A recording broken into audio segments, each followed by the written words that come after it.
Arnie Sherman. You're listening to What Do You Know on Newstalk KGVO, AM 1290 and 98.3 FM.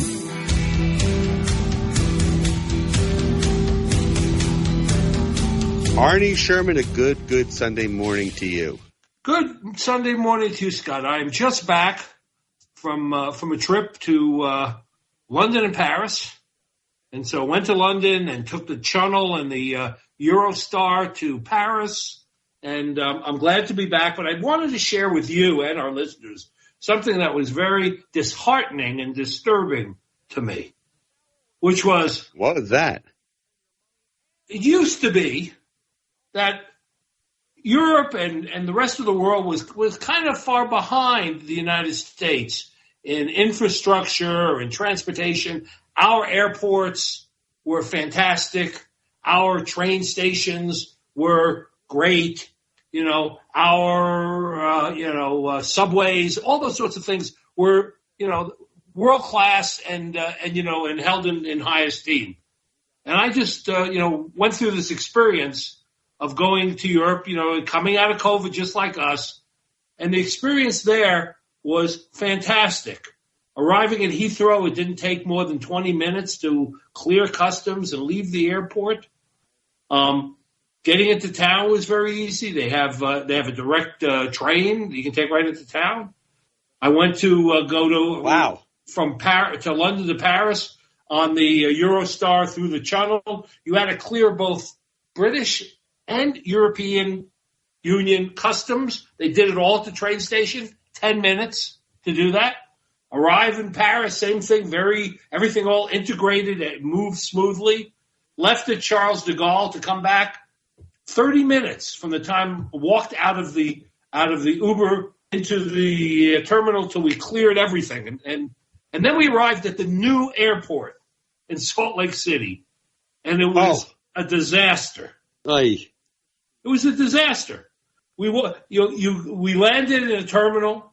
They made us get our luggage before you went through customs. Normally you go through customs first, and it takes a while, but during that time, they deliver your luggage, so it's you're going to have to wait anyway. You might as well wait in line. Here you had a double wait. You had to wait to get your luggage, and then you had to wait to go through the security and customs clearance. Then you arrive at the A terminal.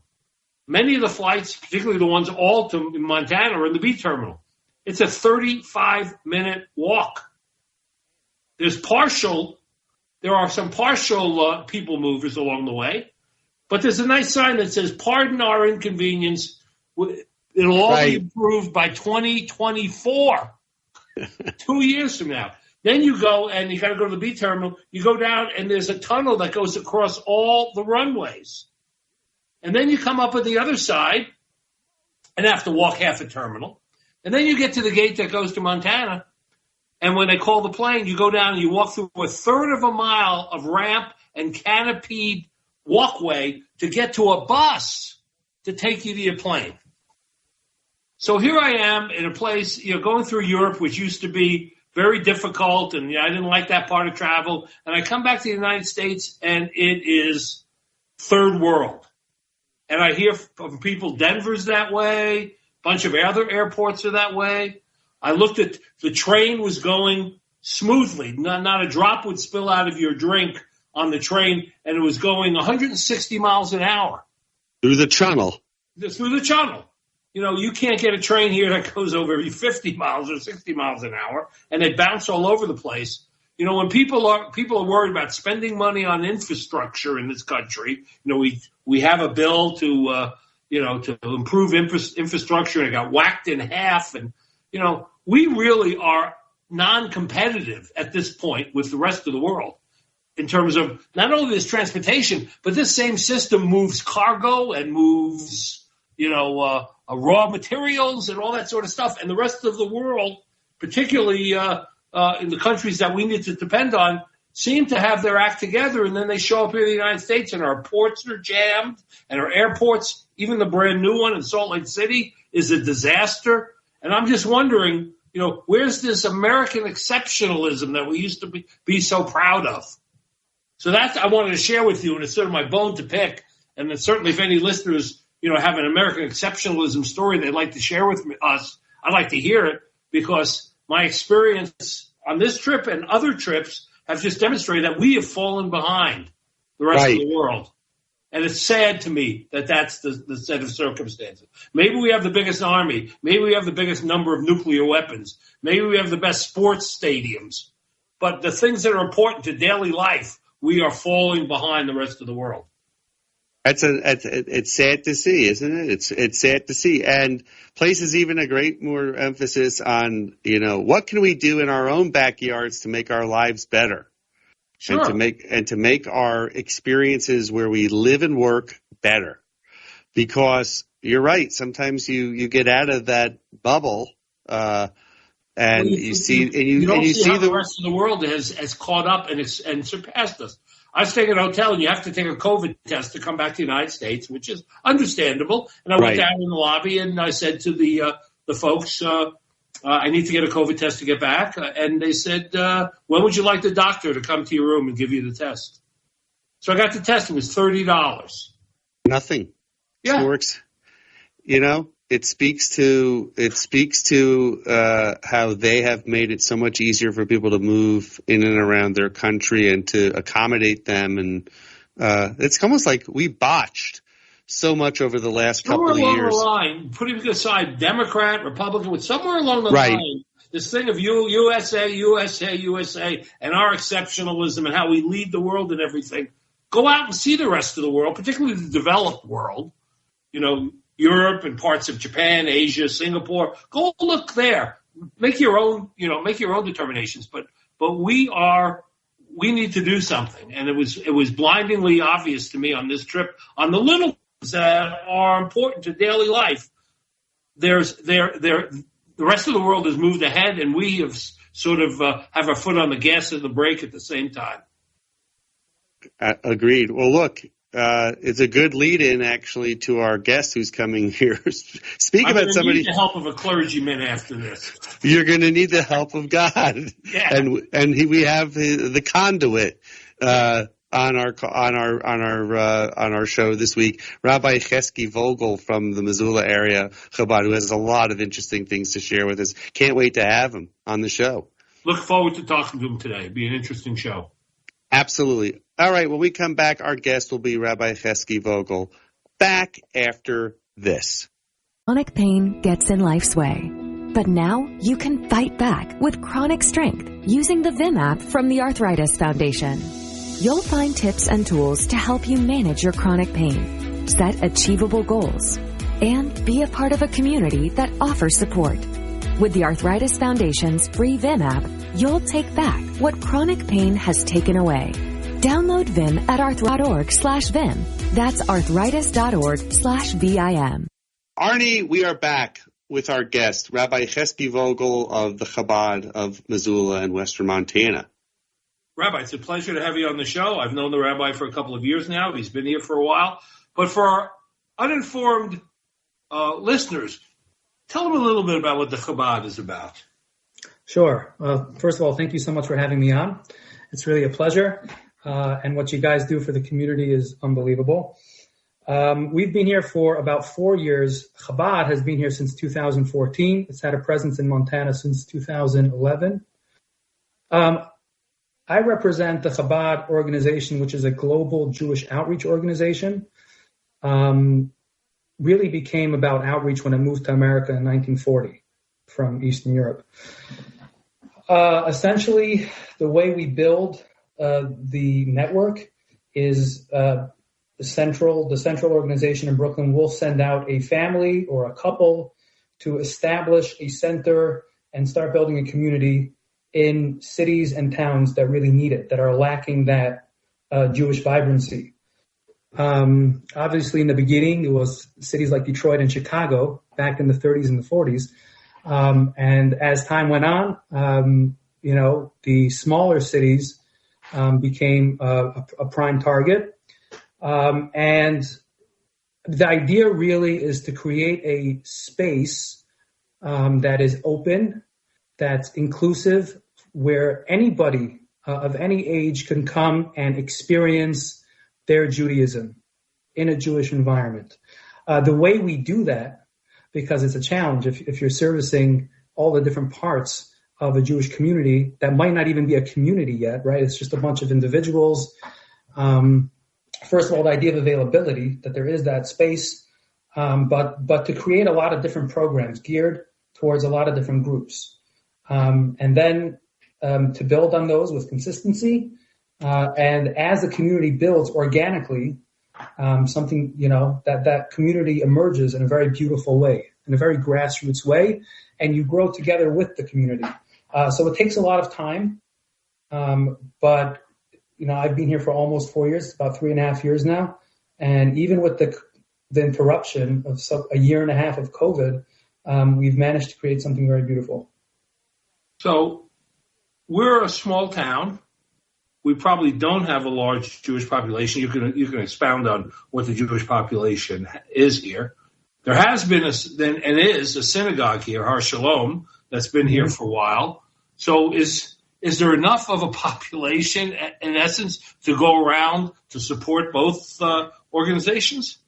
Yeah, absolutely. I mean, if you would, obviously there aren't a lot of people you'll see on the street and you'll be like, oh, they're Jewish. So it is hard to put your finger on the pulse in terms of Jewish population. But if you ask some of the Jews who've been here since the 70s and 80s, and have met by now most of the population over the years, they'll tell you that there's a lot of Jews here, hundreds, maybe even 1,000 Jews. And the longer we're here, and I'm very visibly Jewish. I'm like a walking, Jewish museum. Every time I go to the Manischewitz section in Albertsons, I'm meeting another Jew looking for matzah. I'm always meeting Jews. Mm-hmm. In fact, I met Scott a couple weeks after we got here. I met him at the Hyundai dealership while I was getting my van. Right, that's where we met. That's and right. Like, oh, I'm Jewish, and I was buying my a car for the first time. I didn't even really have a chance to schmooze with you, but like those things happen all the time. And there's a lot more Jews than people realize. And once they know that there is a Jewish presence and that there is an effort to raise the Jewish profile, they become more comfortable, right, tapping into that the heritage that they have and looking for that experience in whatever way we give it to them, whether it's a Friday night dinner or Passover or whatever. Is there a collaboration or cooperation between you and Har Shalom? Laurie and I are always in touch. We do talk once in a while. There isn't really in terms of programming. Chabad is a global organization. We've been doing this for 80 years. We're not, I do hope that in the coming years, there'll be opportunity to partner to create something bigger because, like I was saying about the business network that we like to make, the more people you put into the pot, the more talent, the more ideas, something bigger will come out. We haven't had the opportunity yet. Right. But going back to your original question, there's definitely a population. And as the availability becomes more established, there's a greater interest. The interest grows. And so the need for more Jewish activity to satisfy that interest grows as well. Montana. And if it takes, linking up once in a while to do a program that will bring more people, right, because of the added strength, then we'll definitely do that. Whatever. As you know, Montana's a pretty homogeneous state. We do have almost 7% Native Americans in the state, but outside of that, it's pretty homogeneous. In your experience over these last 3-4 years, do you find the general population knowledgeable about, Jewish life, Jewish ways of things, the Jewish history, or do you feel that they fall more into, stereotypes of the Jewish population? Definitely more the stereotype thing, because again, the Jewish profile here is not very high. There's very little exposure, or at least to their knowledge, right? I mean, people have told me, "Oh, I've never met a Jew before." I'm like, "Of course you did. You just didn't know, right?" So there is very little exposure, direct exposure, informative exposure, especially not on a positive level. So no, and that's one of the things we want to do. Obviously, we want to build Jewish community, but no community lives in a vacuum. And we're in a, like you said, it's a small city.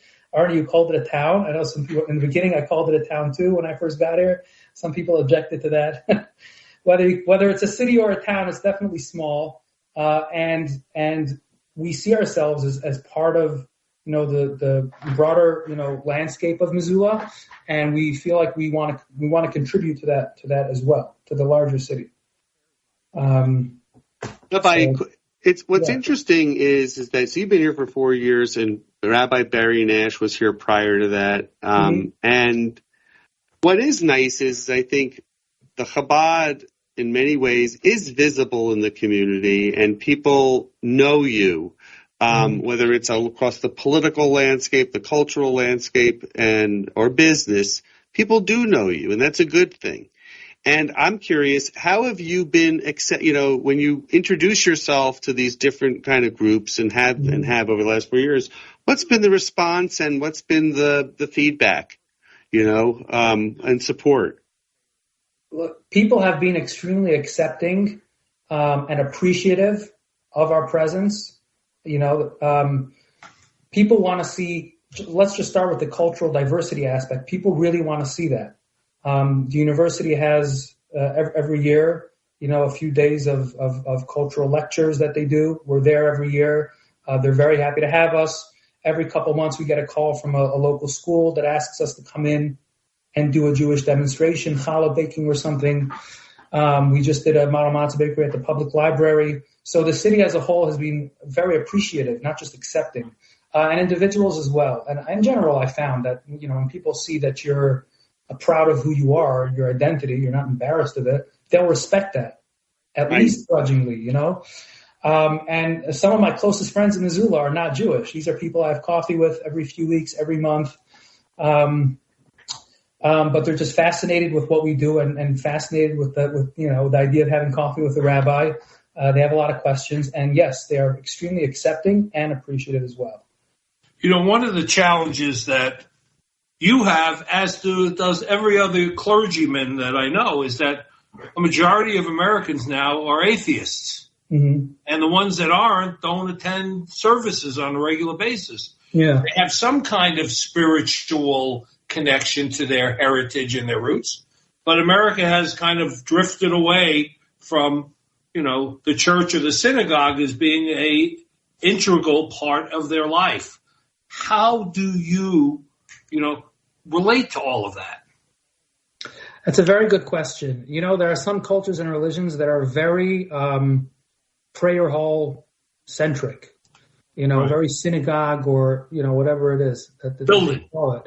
Yeah, Judaism, people have to understand that Judaism is not a synagogue centric religion. It's a very all encompassing religion. And 99% of Jews have had some type of Jewish background or connection in the past. And it doesn't have to be prayer or study related, just culturally, And, we have a program that delivers chicken soup to sick university students. You know what I mean? And, everyone appreciates some chicken soup and matzo balls. Absolutely. Or loaves of love, People can go online and recommend someone to get a delivery of challah. Who doesn't love challah? So there's so many dimensions to the Jewish experience that even an atheist could appreciate. You know what I'm saying? Or whatever label you want to give yourself. And that's what Chabad has been so successful in doing over the years in many different locations, is adapting to the needs of the individuals in every community, because we're not just working on a community level. It's two dimensional. We work, with individuals to address their needs or their wants or their interests, and then also on a community level. What we're trying to do is create all these different availabilities and outlets where people could tap in and connect to their heritage in any way they want. That's really the idea. You know, we had Paul and from Jacob Leiser's Footsteps a couple of years ago. Mm-hmm. Paul and Bert, the exhibit. Yeah, Paul and Bert on, and talking about the Prussian-born merchant Jacob Leiser who moved from San Francisco to Missoula in the 1800s. And it was really interesting to talk to them about kind of what they were trying to accomplish with the exhibit and the educational aspect of Judaism in Montana, right? Like being very specific to the location of Montana and how Judaism has been part of the geography, the culture, the society for almost 150 years. And so things like that, like projects like that or educational projects like that, how does the Chabad kind of help support and what else are we trying to do to kind of do similar types of projects to educate the community? So actually, in terms of, what we were discussing earlier about the Jewish Business Network. And by the way, for our listeners, we had talked about, prior to getting on the air with Rabbi, the idea of a Jewish business network in Missoula, and what would that look like, and what would the projects be, just so we have some context. Right, and you mentioned how the emphasis on education. Like I said before, although we're building a Jewish community, we see the power. First of all, the responsibility we have to the city at large, but being able to harness the power of a community in many different ways. So, for example, Sukkot, the Festival of Tabernacles, in Hebrew is referred to as Sukkot. It's in the fall time, comes after the high holidays. So we decided, this past year, about 6-7 months ago, that we're going to turn that Sukkot party into a volunteer event. And so we had about 40-50 volunteers come, and they packed 100 food packages for the POV Center. Wow. And I can't describe to you the feeling. The next day I took my kids to the center, and we dropped it all off. And then I came back an hour later because I'd forgotten a box. And on my way out, the back over there, I saw like 30 or 40 homeless people sitting on the sidewalk eating the food that we packed for them the day before. And that was just a tremendous feeling. In a few weeks' time, our next holiday event, we're planning on doing something similar as well. Turning it into a volunteer thing, to benefit, whether we're going to partner with the food bank or, another, so over time, we're going to harness these events and these gatherings to partner with another local organization and help them in their work. So exactly like you're saying, beyond the Jewish community, we can have a tremendous impact on the city as well. So like we have the big Gay Pride weekend being planned right now by the LGBTQ community here in Missoula. Will you guys get behind that and support that, right? Because what I find so liberating about being Jewish in Montana is it speaks to being fiercely independent, right? And it's about our independence and about our identity. But also I feel like we identify with other groups that may not be perceived in the that may be still perceived as outsiders, but quite frankly, we're not. We're insiders. But so what other thing can you be involved in things like that, or what other organizations could you get behind? Right. No, it's interesting that you're saying that because we're just coming from Passover. Passover was, celebrating an experience or the redemption from an experience that was formative in terms of how we became a nation. Those years of slavery in Egypt, that served as the basis for our identity as a people. And yes, so over the years, we've always identified with those groups. We've always been in that position, almost always. Exclusively. Except for a few brief breaks. So that's definitely part of our mission statement, to harness the community and the power of community, to bring greater good to the city. There's no question. And are we being inclusive, right? As the Chabad inclusive?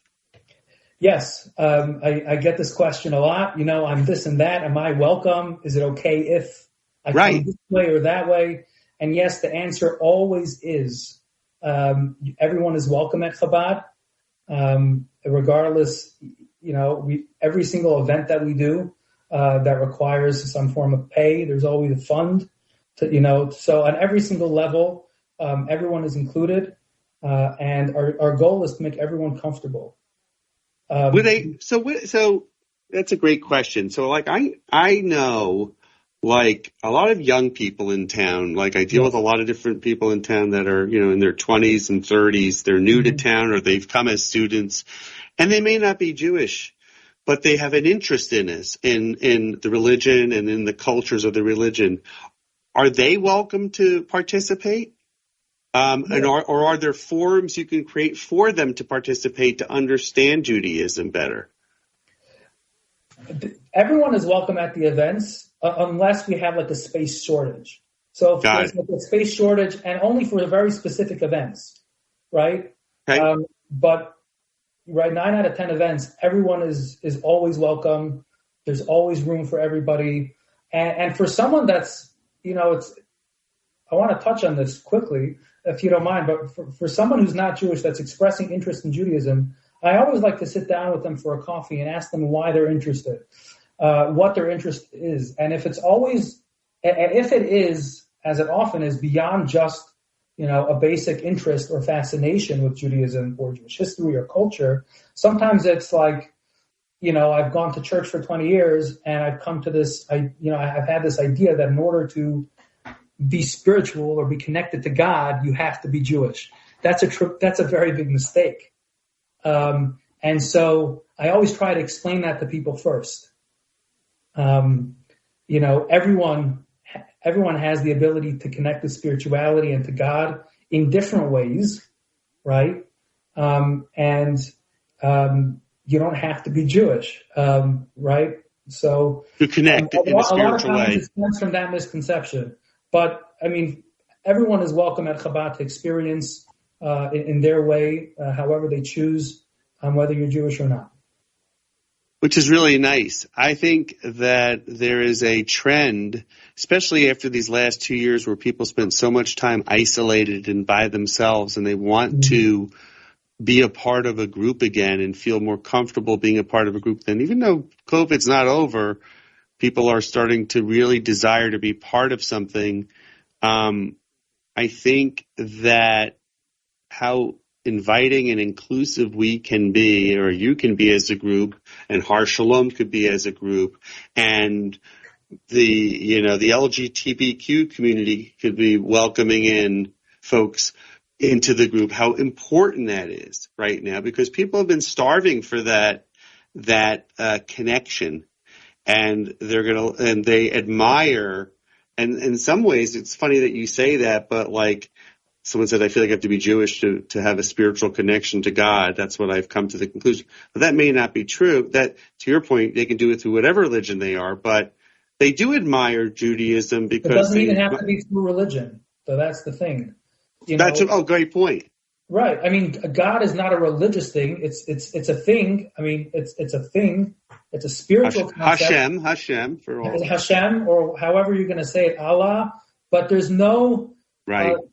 There's no religion that owns God. You know what I mean? God is the creator of the world. You know what I mean? So it's not necessarily a religious thing. Just right. But I think it's interesting. People kind of looking to Judaism as they admire the cultures and the traditions, and I think that is a really great advertisement for us, if you will, for the religion, because we do feel like we are an inclusive, welcoming, warm group. Well, it's a complicated issue for a number of reasons. I wanted to take some time to explain it to our listeners and then have the rabbi comment on it. It's one of the few religions that has its own country, which came out of, the World War II and the Holocaust and the creation of Israel in 1948. It's a very small religion. It has a disproportionate visibility relative to its size. There's 8 billion people on this planet, and there are only 15 or 16 million, Jews in the world. There's only half of them are in the United States, and in the United States, they only make up 2.5% of the population.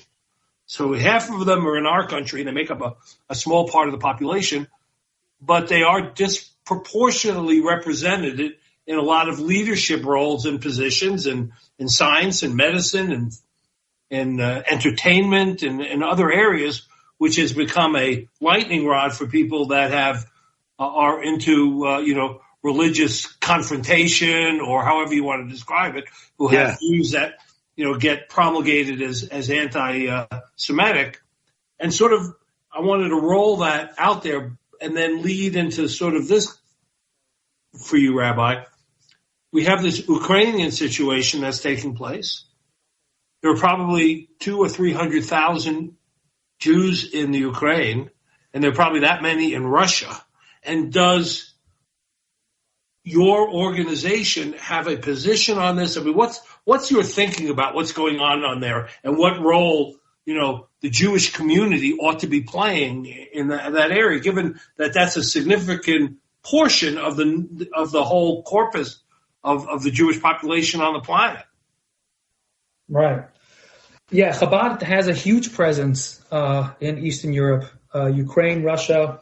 My wife and I, both of us have cousins, aunts, and uncles who run Chabad centers around Russia and Ukraine, actually. The directors of Chabad in Odessa actually did a rabbinic internship in Odessa some 11, 12 years back. The Wolfs, my wife's aunt and uncle, they're there now. They transported a few hundred of their community members out to Berlin, and then they returned to take care of the rest of the community. So a lot of the Jews have been displaced, but many of them still remain. And while a lot of the Chabad leaders, the leaders of those communities have left, some of them have stayed if they felt it was extremely necessary and if it was safe enough to take care of their communities. The first responsibility that a Jewish community leader has is not to get up on the pulpit and make some political statement. It's to take care of his community first and foremost. Right. And that's his contribution. And everyone has their contribution to society based on their position, right? And if you're a religious person or a spiritual person, you believe that you're there in that position because God ordained you to be, and you have some type of mission. So if you're a leader of a community, then it's pretty clear what your job is. And in a time of crisis, such as whatever there is now in Ukraine, the responsibility that you have, the contribution you need to make is very clear. And that is to take care of your community members, to provide humanitarian aid, if they still, to maintain some semblance of community, some type of Passover Seder and the like, to provide care for the elderly, and so on and so forth, evacuations. That is your contribution. And I think that's what many Jewish community leaders, especially Chabad community leaders, have been focused on. In general, Chabad rabbis and rabbitzins, for that matter, you will find very few times that they'll make a political statement of any kind outside the purview outside of an issue that directly affects the Jewish community. That's not a Jewish related issue. And I do feel like, and I don't have anyone in mind or any particular movement at all, but I do feel like some people use their positions to make statements that might alienate, members of their community. And if your job is to lead a community or a certain group, and you're making a statement at the expense of the members of your group, then maybe you're not doing your job very well. Mm-hmm. So I want to say that's an important statement, right? Yeah. Because we see that a lot now, frankly, around the United States. People have put their political perspective or their political bias above ahead of their responsibility. Good. Yes, exactly. And but just to answer your question, yes. What they're focused on is taking care of the people in their city and specifically in their community, on a day-to-day basis. Makes sense. Rabbi, how, in terms of your work in the community, I imagine you have a special connection to the university and to the folks at the university. And tell us a little bit about the work you're doing with students that are coming in, because that's obviously a great source of new families and new people to kind of bring into Chabad. Yeah, the university is a cornerstone of Missoula. Everyone knows that. And when we first came, one of our main focuses was establishing the connection and continuing the activity on the university. It is a very small city, and most of the students do not even live on campus. And so every single event that we do, students are welcome and they do attend, sometimes in large numbers. The percentage of Jewish students on campus, at least as far as anyone could tell, is pretty small percentage. It's really a sliver of the population. And so in order to put together a group of Jewish students with which to do direct programming, it would take a lot of time on campus. And actually, in the months before COVID, we had a very strong presence on campus. We even had the Jewish Grizzlies, the Jewish student group, recognized by the university. And then COVID kind of dismantled that a little bit. And we're working to get that back on track. So aside from the community-wide things we do want to do programming, not just for students, but on campus, and to do that in the format of a Jewish student group. So that's something we definitely want to work on. Rabbi, you have other colleagues in the state of Montana. Mm-hmm. Who are they? Where are they? And do you all work together? Do you have a sort of a statewide network of trying to collaborate and share information about what's going on and build on each other's experiences? Absolutely. Let me just preface that with saying that although there's like 4,500 or 5,000 centers, Chabad centers around the world, the network is very, very tight. And as you break it down into regions, those networks become even tighter. In terms of hierarchy, obviously there's a central organization in New York, and then every region has its own leadership. In Montana, you say the center of Chabad in Montana is in Bozeman. Rabbi Brooken Bozeman, he was the first one to come down about 13, 14 years back, and he is in charge of bringing families out to different cities in Montana to establish Chabad centers there. So Missoula was established in 2014. Chabad of the Flathead was established in 2018, and there's a new Chabad center being established later this year in Billings. So in total, we have 4 Chabad centers in Montana, and I'm sure it's going to keep growing. There's no doubt, especially as the Jewish population continues to grow. What was the response in the Flathead? There was some very visible anti-Semitic activities there in the last few years. Mm-hmm. How did the Chabad respond to that? It was before my time, but from what I know, there was a big rally, a big gathering up there in the Flathead, and there was a lot of talk. And I think what Chabad tried to do was create this sustained response, and this is very typical of Chabad, the way we operate. In the wake of it, Rabbi Brook created an initiative that goes until this day, and it's called the Montana Chumash Project. Mm-hmm.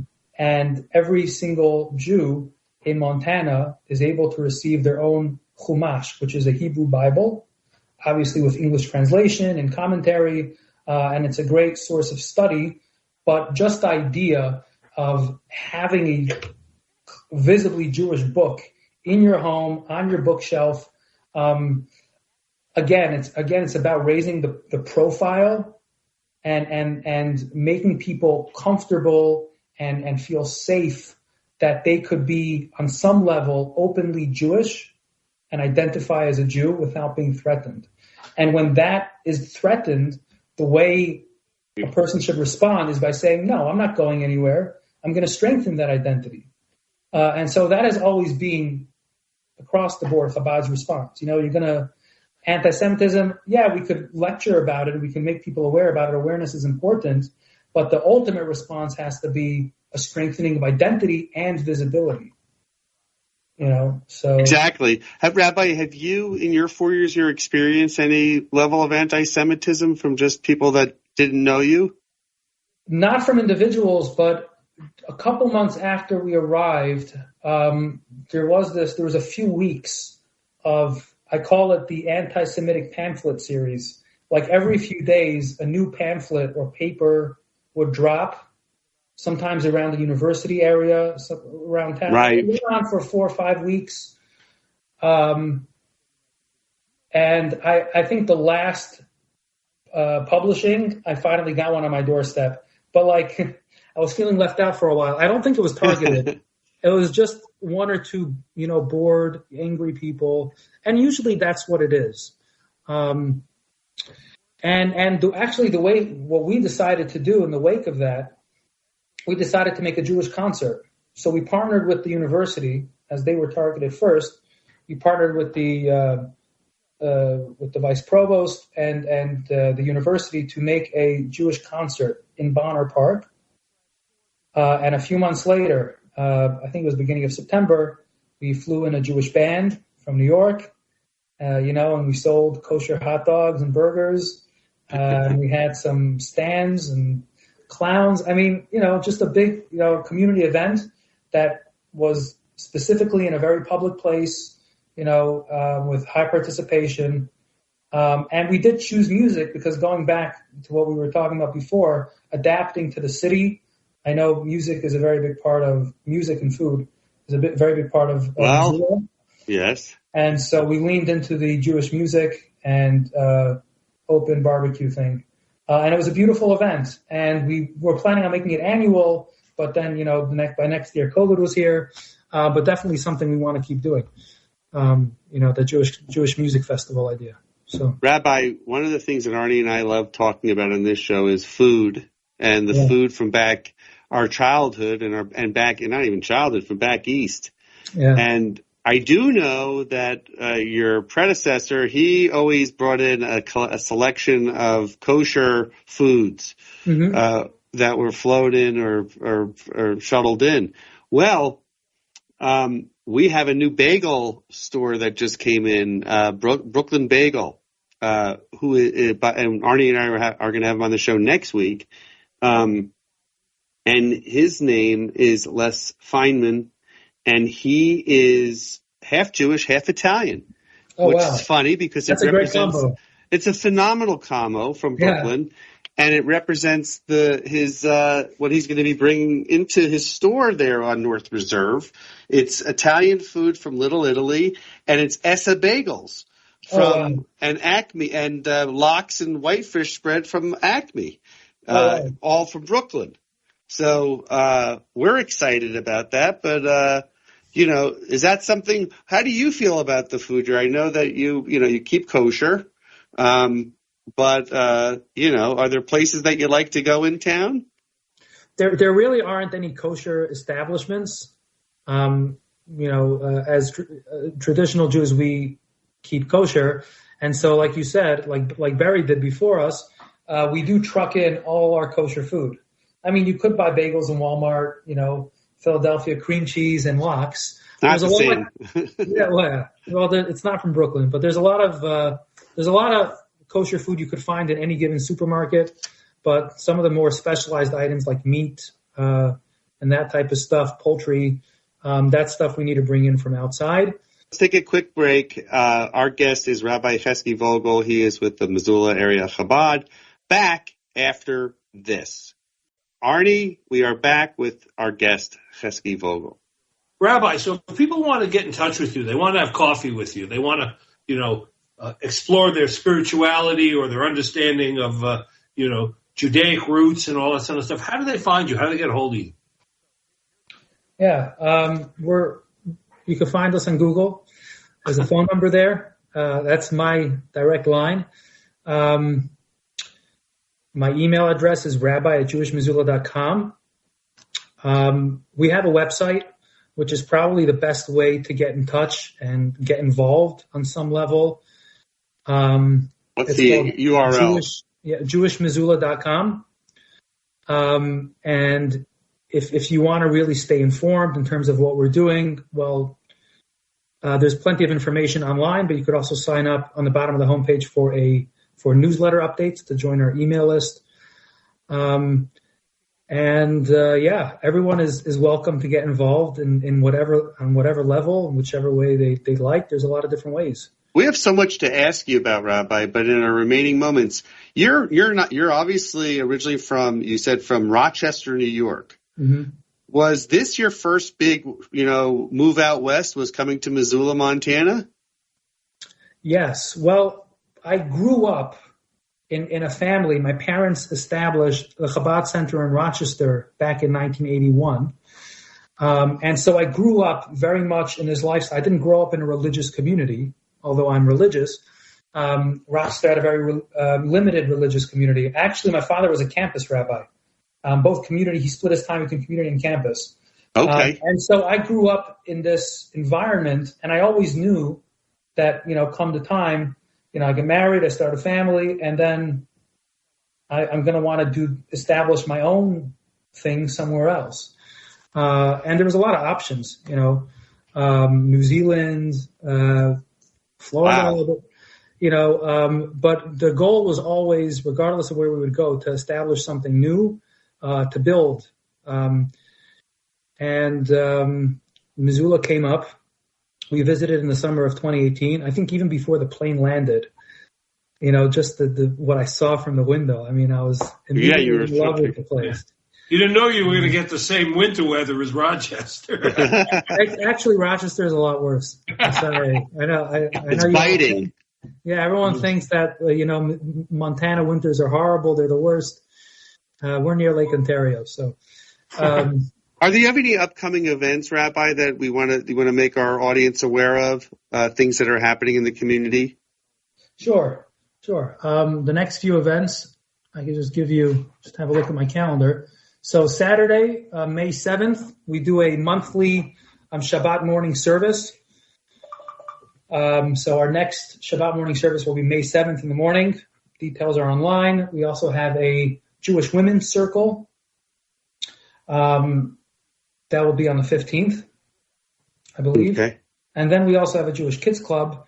The upcoming season is actually 2 parts. Every couple of weeks, we have another, I believe it's on Mondays, Jewish Kids Club, and the details of that are online as well. So that's what's happening. And then obviously around holidays. So for the holiday of Lag BaOmer, which is in about 3 to 4 weeks, we'll be having a family barbecue. And then for Shavuot, which is the festival of the giving of the 10 Commandments, that's in about 6 weeks. We'll be having a community dinner and a reading of the 10 Commandments for families.